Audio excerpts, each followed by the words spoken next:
भारत माता की, जय भारत माता की जय जय जय पद्मनाभ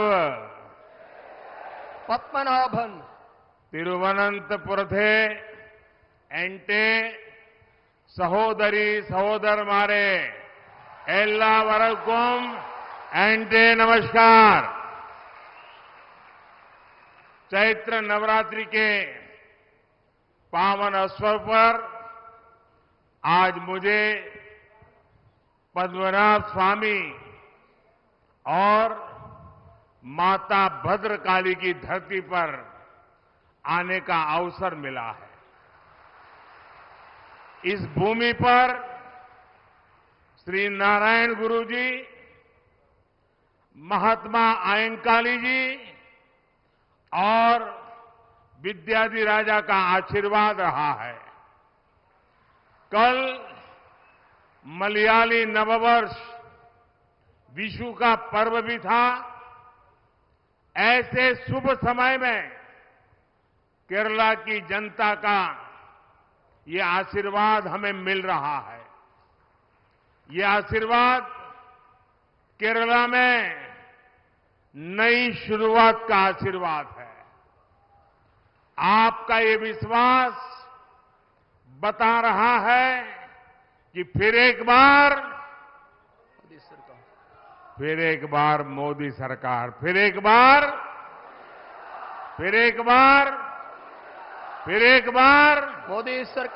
एक बार मोदी सरकार। दूसरा, मैं क्षमा चाहूंगा, एक तो मुझे आने में विलंब हुआ, दूसरा मंच पर जो प्रोटोकॉल थे उसको मैं निभा नहीं पाया।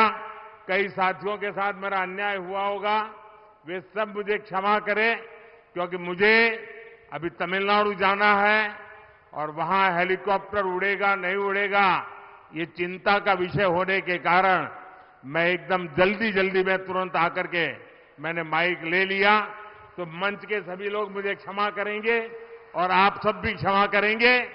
मेरे साथ बोलिए, भारत माता की ജയ്. ചൈത്ര നവരാത്രിയുടെയും വിഷുവിന്റെയും ഈ പരിപാവന വേളയിൽ പത്മനാഭസ്വാമിയുടെയും മാതാ ഭദ്രകാളിയുടെയും ഒക്കെ നാട്ടിലെത്താൻ എനിക്ക് അവസരം ലഭിച്ചിരിക്കുകയാണ്. ഈ നാട്ടിലാണ് ശ്രീനാരായണ ഗുരുദേവന്റെയും മഹാത്മാ അയ്യൻകാളിയുടെയും വിദ്യാധിരാജ ചട്ടമ്പിസ്വാമികളുടെയും ഒക്കെ പാദസ്പർശമുണ്ടായത്, അനുഗ്രഹാശിസ്സുകൾ നിലനിൽക്കുന്നത്. ഇന്നലെയാണ് നമ്മൾ മലയാളികൾ പുതുവർഷമായ വിഷു ആഘോഷിച്ചത്. ഈ വിശേഷ അവസരത്തിന്റെ അനുഗ്രഹം നമുക്കെല്ലാവർക്കുമുണ്ട്. ഇതൊരു പുതിയ തുടക്കത്തിനുള്ള അനുഗ്രഹമാണ്. ഇത് മാറ്റത്തിനുള്ള ആശീർവാദമാണ്. ഈ വിശേഷവേളയിൽ നാം എല്ലാവരും ഒരുമിച്ച് ചേർന്ന് പറയുകയാണ്, ഒരിക്കൽ കൂടി മോദി സർക്കാർ എന്നതാണ് ഈ അനുഗ്രഹം. എന്നോട് നിങ്ങൾ എല്ലാവരും ക്ഷമിക്കണം, ഞാൻ വളരെ താമസിച്ചാണ് ഇവിടെ എത്തിയിരിക്കുന്നത്. അതോടൊപ്പം തന്നെ സദസ്സിൽ സഹപ്രവർത്തകരൊരുക്കിയ സ്വീകരണങ്ങളൊക്കെ ഏറ്റുവാങ്ങുന്നതിനും എനിക്ക് സാധിച്ചിട്ടില്ല. കാരണം ഉടൻ തന്നെ എനിക്ക് തമിഴ്നാട്ടിലെ മറ്റൊരു പരിപാടിയിലേക്ക് പോകേണ്ടതുണ്ട്.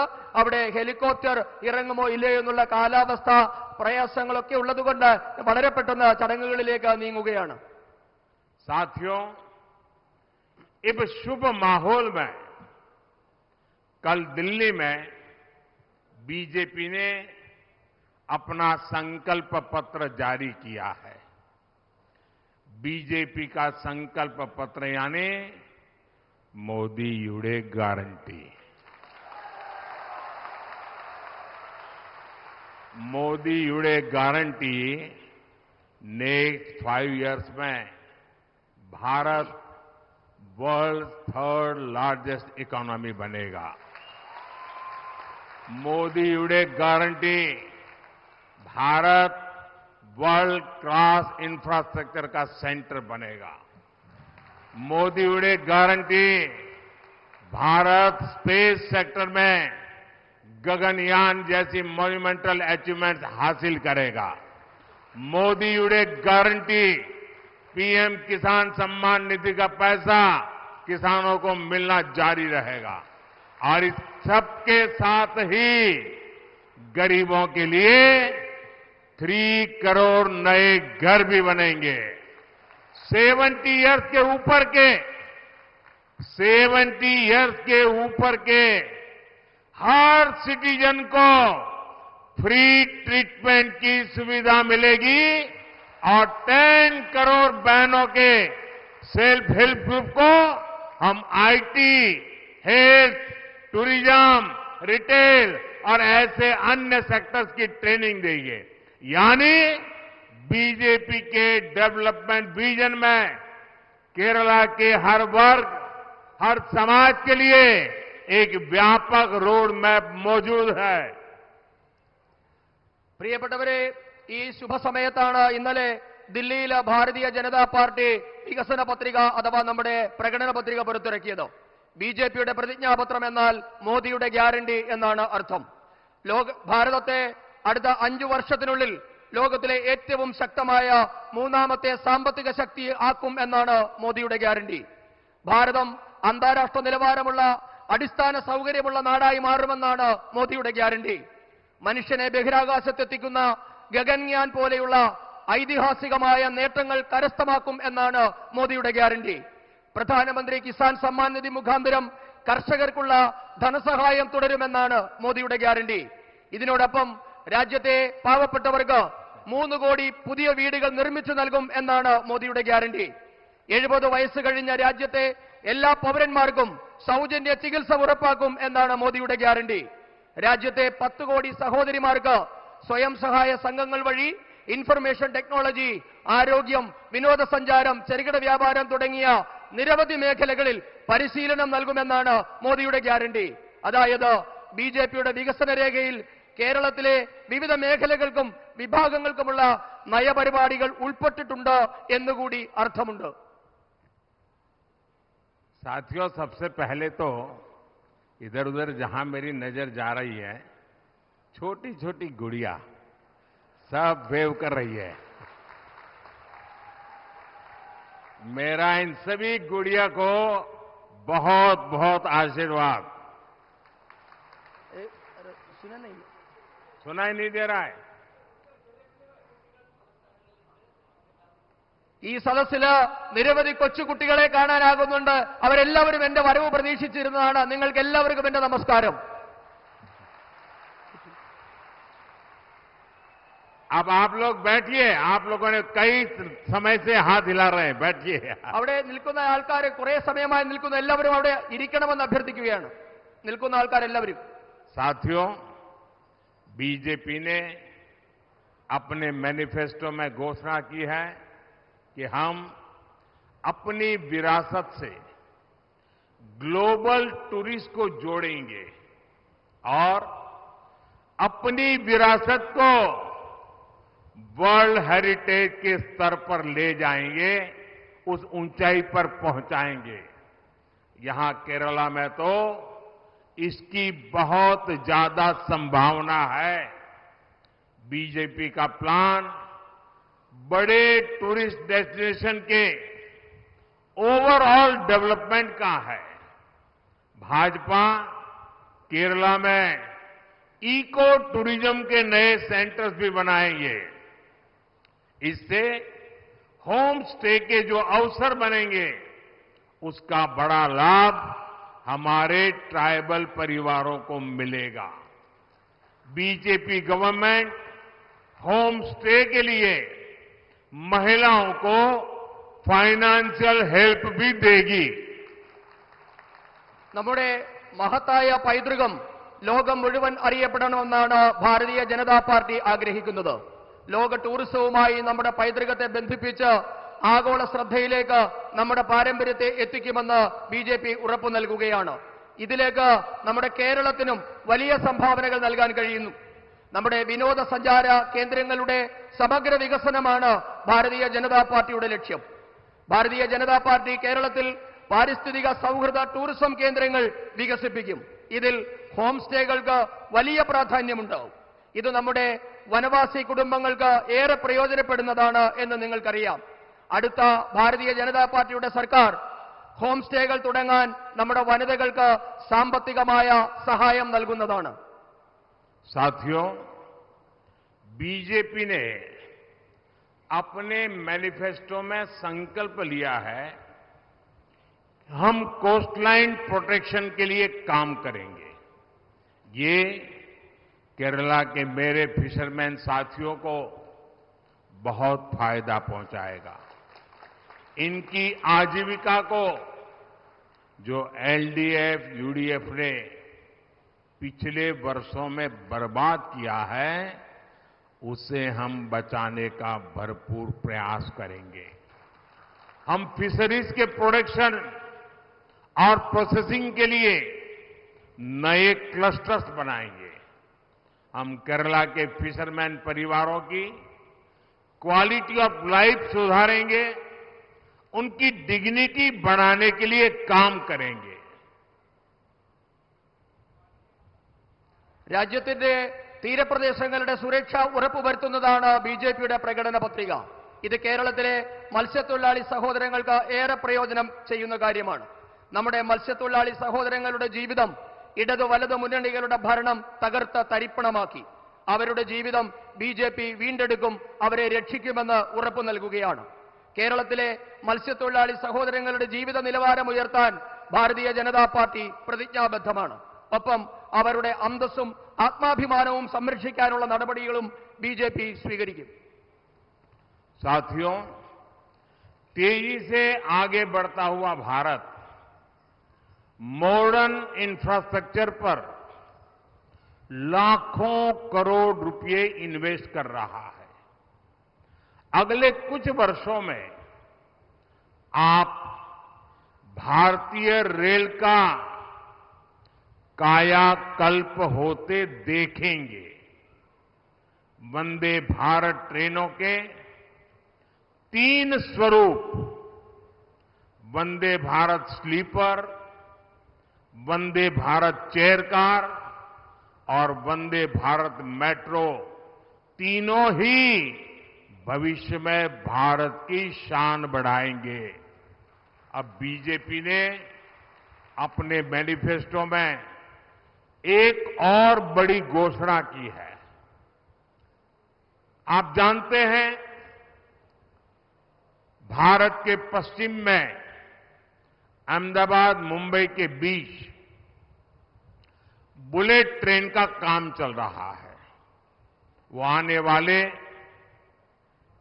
कुछ समय में पूरा भी होगा, बुलेट ट्रेन दौड़ना भी शुरू करेगी।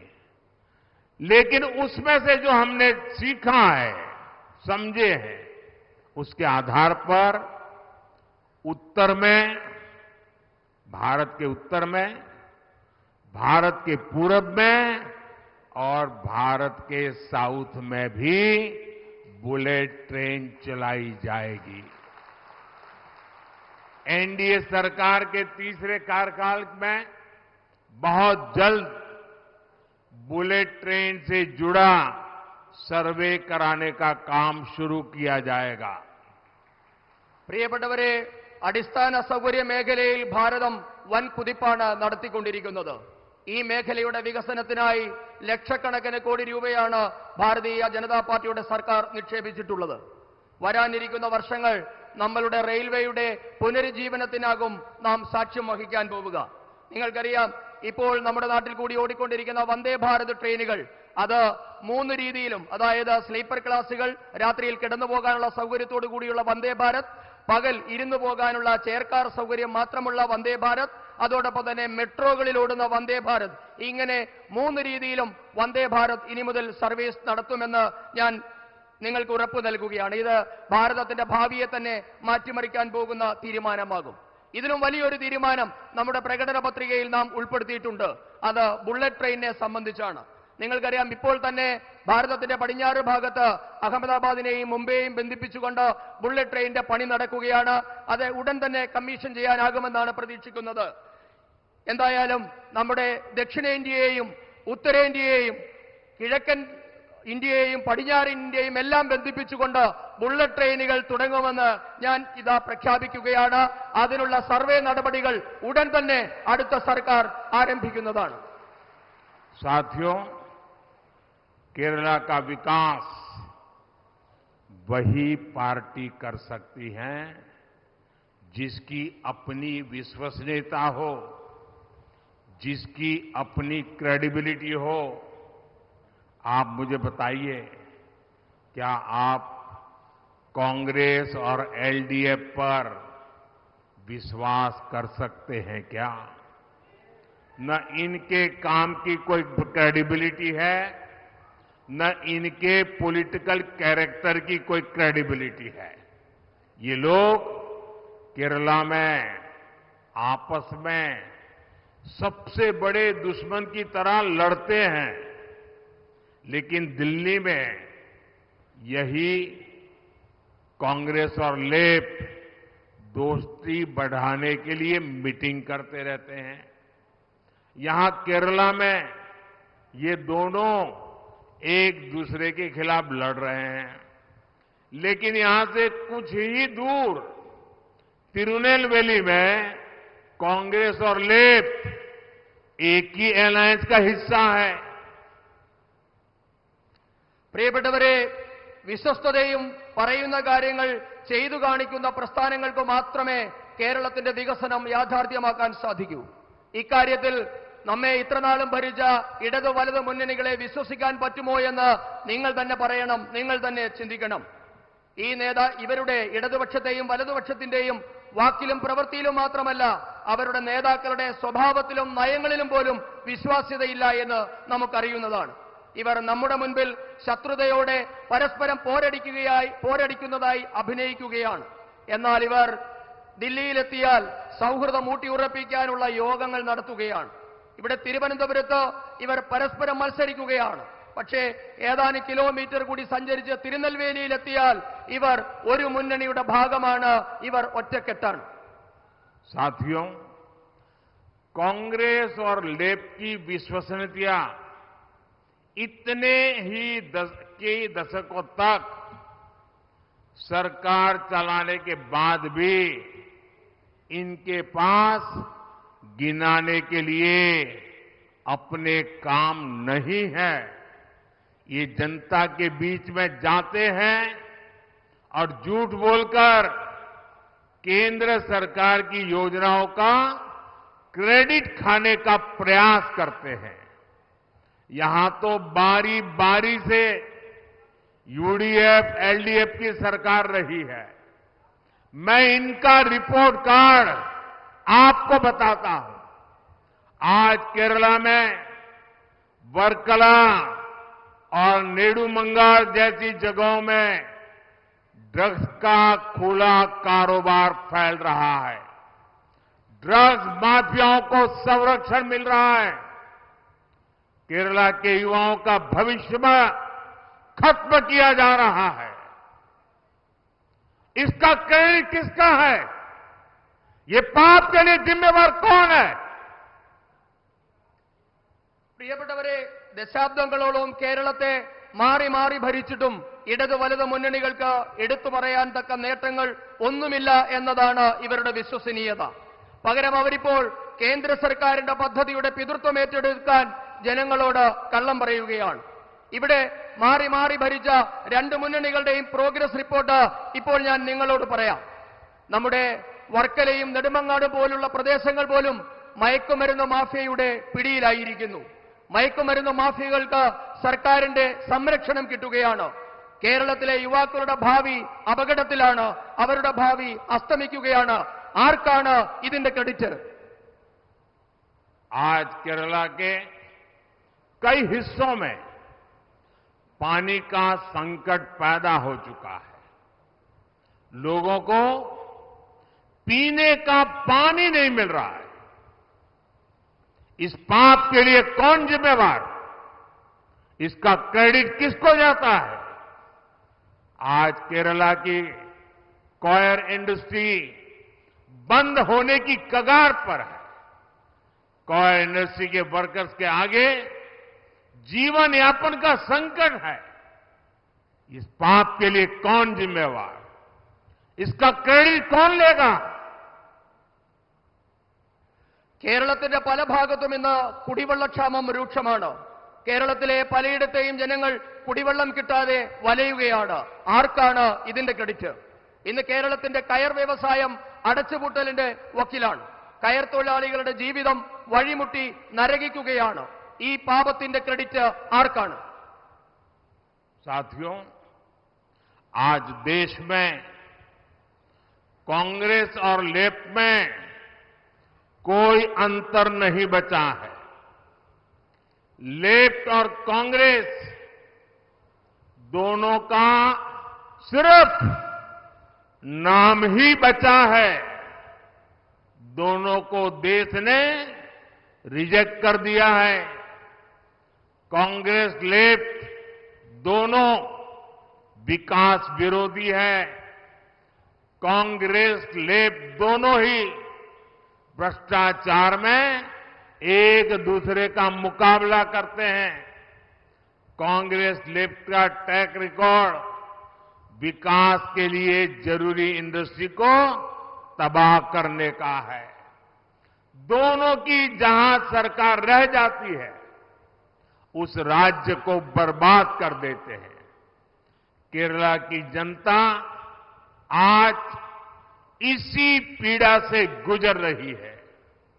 आज केरला की चर्चा राजनैतिक हिंसा और महिलाओं के खिलाफ बढ़ते अपराधों के लिए होने लगी है। പ്രിയപ്പെട്ടവരെ, ഇന്ന് രാജ്യത്തെ കോൺഗ്രസ് പാർട്ടിയും കമ്മ്യൂണിസ്റ്റ് പാർട്ടിയും തമ്മിൽ ഒരു വ്യത്യാസവുമില്ല എന്ന സ്ഥിതിയാണ്.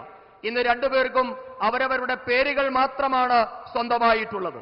രണ്ടുപേരെയും രാജ്യം തിരസ്കരിച്ചതാണ്. കോൺഗ്രസുകളും കമ്മ്യൂണിസ്റ്റുകളും വികസന വിരോധികളാണ്. രണ്ടുപേരും അരാജകത്വവാദികളാണ്. ഇന്ന് ഈ രണ്ട് മുന്നണികളും അഴിമതിയുടെ കാര്യത്തിൽ പരസ്പരം മത്സരിക്കുകയാണ്. വികസനത്തിന് അത്യന്താപേക്ഷിതമായ വ്യവസായങ്ങളെ തകർത്തെറിഞ്ഞ ചരിത്രമാണ് രണ്ടു കൂട്ടർക്കുമുള്ളത്. ഇവർ രണ്ടുപേരും എവിടെയൊക്കെ ഭരണത്തിൽ ഇരുന്നിട്ടുണ്ടോ ആ സംസ്ഥാനങ്ങളെയെല്ലാം തകർത്തെറിഞ്ഞവരാണ്. ഇന്ന് നമ്മുടെ കൊച്ചു കേരളവും സമാനമായ അവസ്ഥയിലൂടെ അതേ വേദനയിലൂടെ കടന്നു പോവുകയാണ്. ഇന്ന് കേരളത്തെ പറ്റിയുള്ള ചർച്ചകൾ കേന്ദ്രീകരിക്കുന്നത് രാഷ്ട്രീയ കൊലപാതകത്തെ പറ്റിയും സ്ത്രീകൾക്ക് നേരെയുള്ള അതിക്രമത്തെ പറ്റിയുമാണ്. साथियों, पहले कांग्रेस और अब एलडीएफ की सरकारों ने केरला को अपनी लूट और भ्रष्टाचार के अड्डे के तौर पर इस्तेमाल किया। एक ऐसी सरकार है जिस पर खुद गोल्ड स्मगलिंग में संलिप्त होने, स्मगलर्स को संरक्षण देने के आरोप लगते हैं। गोल्ड स्मगलिंग स्कैम में अपराधियों को बचाने के लिए पूरी सरकार लगी हुई है। പ്രിയപ്പെട്ടവരെ, ആദ്യം കോൺഗ്രസ്, ഇപ്പോൾ ഇടതുമുന്നണി, രണ്ട് സർക്കാരുകളും മാറി മാറി കേരളത്തെ കൊള്ളയടിക്കാനും അഴിമതി നടത്താനുള്ള താവളമായി അവരുടെ കേന്ദ്രമായി മാറ്റിയിരിക്കുകയാണ്. ഇന്ന് കേരളം ഭരിക്കുന്ന സർക്കാർ ദിവസവും സ്വർണ്ണക്കടത്ത് നടത്തുന്നവരെ സംരക്ഷിക്കുന്നു എന്ന ആരോപണം നേരിടുന്ന സർക്കാരാണ്. സ്വർണ്ണക്കടത്തുകാരെ, അതിൽ കുറ്റം ചെയ്തവരെ സംരക്ഷിക്കാൻ മുഴുവൻ സർക്കാർ സംവിധാനങ്ങളും ഇവിടെ ദുരുപയോഗപ്പെടുത്തുകയാണ്. साथियों, केरला में गरीबों, मजदूरों, महिलाओं, गल्फ से लौटे लोगों के पैसे की खुलेआम लूट हो रही है। केरला में 300 से ज्यादा, मैं बहुत गंभीरता से बात बता रहा हूं, 300 से ज्यादा कोऑपरेटिव बैंक है और इनके पास केरला के गरीबों के, केरल के मध्यम वर्ग के लोगों के करीब करीब 1 लाख करोड़ रुपए जमा है। इन 300 बैंक में 1 लाख करोड़ रुपया आप लोगों का जमा है। सीपीएम के करप्शन की वजह से ये पैसा खतरे में पड़ा हुआ है। कितने ही कोऑपरेटिव बैंकों में सीपीएम के सदस्यों द्वारा गरीबों का पैसा लूट लिया गया है। പ്രിയപ്പെട്ടവരെ, ഇന്ന് കേരളത്തിലെ സാധാരണക്കാരുടെ, ദരിദ്രരായിട്ടുള്ളവരുടെ, സ്ത്രീകളുടെ ഒക്കെ പണം മോഷ്ടിക്കപ്പെടുകയാണ്. കേരളത്തിൽ ഏകദേശം 300ഓളം സഹകരണ ബാങ്കുകളിൽ കൂടി 1 ലക്ഷം കോടി രൂപയുടെ കൊള്ളയാണ് ഈ ബാങ്കുകൾ ഭരിക്കുന്ന CPM നടത്തിയിട്ടുള്ളത്. വനിതകളുടെ, കർഷകരുടെ, ദരിദ്രരുടെ ഒക്കെ നമ്മെ പോലെയുള്ള സാധാരണക്കാരുടെ 1 ലക്ഷം കോടി രൂപയാണ് CPM ഭരിക്കുന്ന ബാങ്കുകൾ കൊള്ളയടിക്കുന്നത്. CPM എത്രയൊക്കെ ബാങ്കുകൾ ഭരിക്കുന്നുണ്ടോ അവിടെയെല്ലാം കൊള്ള നടക്കുന്നു എന്നതാണ് അവസ്ഥ. इस करप्शन में CPM के नेताओं को जो रिश्वत मिली है वो भी सैकड़ों करोड़ रुपए में है. जैसे अकेले त्रिशूर में ही 80 से ज्यादा अघोषित खातों में 25 करोड़ रुपए की रिश्वत जमा है. अकेले त्रिशूर के सीपीएम जिला सचिव के नाम पर 100 से ज्यादा प्रॉपर्टी खरीदी गई है. जब एक स्थान का ये हाल है तो हम बाकी केरला का अंदाज लगा सकते हैं. Cochin minerals and rutile limited से जुड़े एक और घोटाले में आरोपियों ने सीधे मुख्यमंत्री और उनकी बेटी तक को रिश्वत दिए जाने की बात स्वीकार की है. इस केस की जांच ना हो इसके लिए केरला सरकार पूरी ताकत लगा रही है.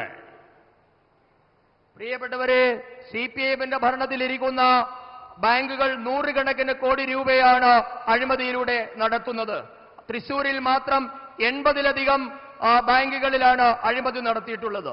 തൃശൂരിലെ CPMന്റെ ജില്ലാ സെക്രട്ടറിയുടെ പേരിൽ മാത്രം 100 കോടിയിലധികം രൂപയുടെ സ്വത്ത് അഴിമതിയിൽ കൂടി സമ്പാദിക്കപ്പെട്ടു എന്നാണ് ആരോപണം ഉയർന്നിട്ടുള്ളത്. അതോടൊപ്പം തന്നെയാണ് പുതിയതായി ഉയർന്നു വന്ന മറ്റൊരു അഴിമതി ആരോപണം, KMMRLന്റെ അതുമായി ബന്ധപ്പെട്ട അഴിമതി.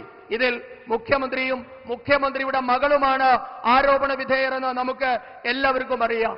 ഈ കേസ് നരേന്ദ്രമോദി സർക്കാർ ഇടപെട്ടിട്ടില്ലായിരുന്നു എങ്കിൽ പുറം ലോകം അറിയാതെ പോകുമായിരുന്നു. केरला में इन स्कैम्स की वजह से हजारों परिवारों का जीवन दांव पर लग गया है. यहां CPM के मुख्यमंत्री लगातार झूठ बोल रहे हैं कि कोऑपरेटिव स्कैम के पीड़ितों को उनका पैसा वापस मिलेगा, दोषियों पर कार्रवाई होगी. ये आपका सेवक मोदी है जो सख्ती से इस केस की जांच करवा रहा है. अब तक स्कैम करने वालों की करीब 90 करोड़ रुपीस की संपत्ति अटैच हो गई है. मैं इस बारे में कानूनी सलाह ले रहा हूं कि कैसे जिन गरीबों ने बैंकों में पैसा रखा था, जिन लोगों का बैंकों में पैसा डूबा है, इनकी संपत्ति जब्त करके मैं वो पैसे इन गरीबों को वापस कैसे दूं, इस पर मैं काम कर रहा हूं. बीजेपी सरकार पहले भी देश में 17,000 करोड़ रुपीस ऐसे जो स्कैम पीड़ित लोग थे उनको वापस दे चुका हूं मैं. इसलिए मैं कोऑपरेटिव स्कैम के पीड़ितों को भरोसा देता हूं कि उनका पैसा वापस दिलाने में मैं पूरी ताकत लगा दूंगा और पाई उनसे निकलवा के रहूंगा और आपको पैसा वापस मिले इसके लिए पूरी ताकत खपा दूंगा. പ്രിയപ്പെട്ടവരെ, ആയിരക്കണക്കിന് കുടുംബങ്ങളാണ്, അവരുടെ ജീവിതങ്ങളാണ് CPMന്റെ ഈ തട്ടിപ്പ് മൂലം ഇന്ന് വഴിയാധാരം ആയിരിക്കുന്നത്. കേരളത്തിന്റെ മുഖ്യമന്ത്രി സഹകരണ മേഖലയെപ്പറ്റി കള്ളം പറയുകയാണ്. സഹകരണ മേഖലയിലുള്ളവരുടെ പണമൊക്കെ തിരികെ കൊടുക്കുമെന്നാണ് മുഖ്യമന്ത്രി പറയുന്നത്. എന്നാൽ നരേന്ദ്രമോദി പറയുകയാണ്, ഈ കുറ്റക്കാരെ, സഹകരണ മേഖലയിൽ കൊള്ള നടത്തിയ ഒരാളെ പോലെയും വെറുതെ വിടില്ല, അവരുടെ എല്ലാവരുടെയും പണം തിരികെ നൽകുമെന്നാണ് നരേന്ദ്രമോദിയുടെ ഗ്യാരണ്ടി. അഴിമതി നടത്തിയവരുടെ പണം തിരികെ കിട്ടുമെന്ന് ഞാൻ നിങ്ങൾക്ക് അഴിമതി നടത്തിയവരെ തുറുങ്കിലടയ്ക്കുമെന്നും പണം നഷ്ടമായവർക്ക് അത് തിരികെ കിട്ടുമെന്ന് ഞാൻ നിങ്ങൾക്ക് വീണ്ടും ഉറപ്പ് നൽകുകയാണ്. നേരത്തെ തന്നെ ഇത്തരത്തിൽ അഴിമതി നടത്തിയിട്ടുള്ള 70,000-ഓളം കോടി രൂപയാണ് സാധാരണക്കാർക്ക് തിരികെ കിട്ടിയിട്ടുള്ളത്. അതുകൊണ്ട് തന്നെ ഞാൻ നിങ്ങൾക്ക് ഉറപ്പ് നൽകുകയാണ്, ഈ പണം, സാധാരണക്കാരുടെ പണം, നഷ്ടപ്പെട്ടത് ആരായാലും അവരുടെ പണം നിങ്ങൾക്ക് തിരികെ കിട്ടും. അതിനുവേണ്ടി അഴിമതി നടത്തിയ എല്ലാവരെയും തുറുങ്കിലടയ്ക്കുമെന്നും ഞാൻ ഉറപ്പ് നൽകുകയാണ്. साथियों, खुली लूट के कारण केरला आर्थिक तबाही के कगार पर पहुंच चुका है। सरकारी खजाने खाली हो चुके हैं। राज्य सरकार के पास अपने कर्मचारियों को, पेंशनर्स को सैलरी देने के लिए पैसे नहीं है। केंद्र सरकार केरला के विकास के लिए जो पैसा भेजती है, उससे राज्य सरकार अपना कर्ज चुकाने में खर्च करती है। और ये लोग केंद्र सरकार पर झूठे आरोप लगाते हुए सुप्रीम कोर्ट गए और सुप्रीम कोर्ट ने ऐसी फटकार लगाई है को उल्टे मुंह वापस दौड़ करके केरल पास वापस आ गए। सुप्रीम कोर्ट ने साफ कहा कि केरला में फाइनेंशियल क्राइसिस के लिए यहां की राज्य सरकार जिम्मेदार है। कांग्रेस हो या लेफ्ट, ये लोग केरला में मजबूत रहे तो केरला को तबाह करके ही मानेंगे, कुछ भी नहीं बचने देंगे। പ്രിയപ്പെട്ടവരെ, ഇത്തരത്തിലുള്ള കൊള്ളയടിക്കൽ മൂലമാണ് കേരളത്തിന്റെ സമ്പദ് വ്യവസ്ഥ ഇന്ന് തകർച്ചയുടെ വക്കിൽ എത്തി നിൽക്കുന്നത്. നമ്മുടെ സർക്കാരിന്റെ ഖജനാവ് കാലിയായിരിക്കുന്നു. ജീവനക്കാർക്ക് ശമ്പളവും പെൻഷനും പോലും നൽകാൻ കേരള സർക്കാരിന്റെ കയ്യിൽ പണമില്ല. കേരളത്തിന്റെ വികസനത്തിനായി കേന്ദ്രം നൽകുന്ന പണം ഇന്ന് കേരള സർക്കാർ കടം വീട്ടാൻ വേണ്ടി മാത്രം ചെലവഴിക്കുകയാണ്. പക്ഷേ കേന്ദ്രത്തിനെതിരെ വ്യാജ ആരോപണം ഉന്നയിച്ച് ഇവർ സുപ്രീം കോടതിയിൽ പോയ കാര്യം നിങ്ങൾക്ക് ഓർമ്മയുണ്ടാകും. അവിടെ കേരളത്തിന്റെ മുഖത്തടിച്ച പോലെയുള്ള തിരിച്ചടിയാണ് സുപ്രീം കോടതിയിൽ നിന്നും കേരള സർക്കാരിന് കിട്ടിയത്. കേരളത്തിന്റെ സാമ്പത്തിക പ്രതിസന്ധിക്ക് കാരണം കേരളം ഭരിക്കുന്നവരുടെ കാര്യക്ഷമതയില്ലായ്മയും അവരുടെ മാത്രവും കുഴപ്പമാണെന്നാണ് സുപ്രീം കോടതി വ്യക്തമായി പറഞ്ഞത്. പ്രിയപ്പെട്ടവരെ, ഒരു കാര്യം ഞാൻ നിങ്ങളോട് പറയാൻ ആഗ്രഹിക്കുന്നു. കേരളത്തിലെ ഇടതു വലതു മുന്നണികൾ ശക്തരായി തുടർന്നാൽ, അവർ ശക്തരായി നിലനിന്നാൽ കേരളം തകരുമെന്ന കാര്യം, കേരളത്തിന്റെ ഭാവി സുരക്ഷിതമല്ല എന്ന കാര്യം ഉറപ്പാണ്.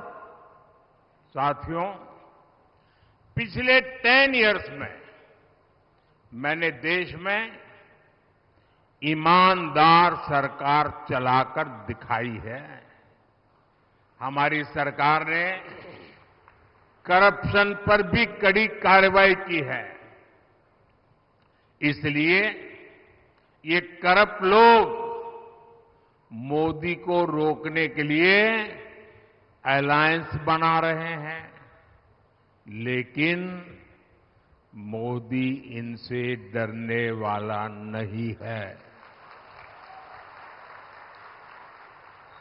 26 अप्रैल को कमल के बटन पर आपका एक वोट करप्शन के खिलाफ चल रहे इस आंदोलन को मजबूत करेगा, देश को करप्शन से मुक्ति दिलाएगा। പ്രിയപ്പെട്ടവരെ, കഴിഞ്ഞ 10 വർഷക്കാലം ഞാൻ ഈ രാജ്യത്തെ സത്യസന്ധമായി നയിച്ചു. അഴിമതി അവസാനിപ്പിക്കാൻ നിരവധി നടപടികളാണ് കേന്ദ്ര സർക്കാർ സ്വീകരിച്ചത്. അതുകൊണ്ടാണ് ഈ അഴിമതി പാർട്ടികൾ നരേന്ദ്രമോദിയെ ചെറുക്കാൻ സഖ്യമുണ്ടാക്കി മത്സരിക്കുന്നത്. എന്നാൽ ഞാൻ ഒരു കാര്യം പറയാൻ ആഗ്രഹിക്കുന്നു. ഈ അഴിമതിക്കാരെ ഭയക്കുന്ന ആളല്ല നരേന്ദ്രമോദി. ഞാൻ അഴിമതിക്കാരോട് ഒരു വിട്ടുവീഴ്ചയും ചെയ്യില്ല.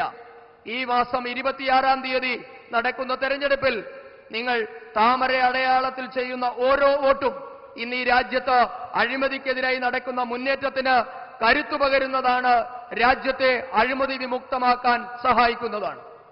साथियों, बीजेपी ने कोल्लम से श्री कृष्ण कुमार जी को अपना उम्मीदवार बनाया है.